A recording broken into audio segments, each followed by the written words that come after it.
Cet atelier ayant regroupé les médiateurs communautaires, les autorités administratives et les partenaires techniques et financiers, et qui a porté sur la prévention et la résolution de conflits entre les agriculteurs et les éleveurs, a débouché sur plusieurs recommandations.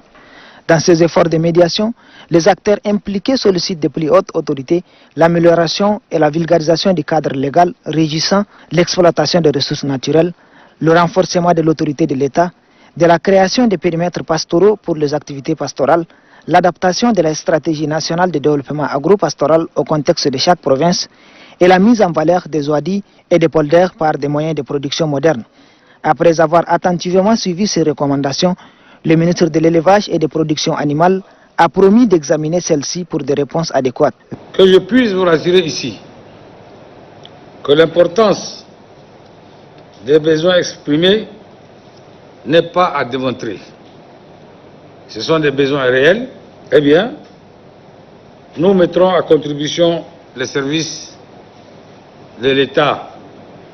Ça veut dire en d'autres termes, l'État prendra bonne note de vos besoins et en fonction de ces besoins réels, et même s'il y a d'autres besoins, le gouvernement de la République prendra en compte dans ces différents projets et programmes.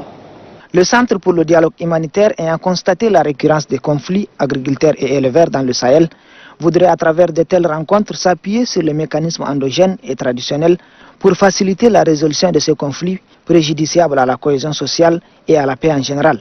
Ces projets pilotes touchant les médiateurs agro-pastoraux des provinces du Lac et du Kanem entendent jeter les bases d'une prévention et la résolution de conflits agriculteurs et éleveurs dans toutes les régions du Sahel.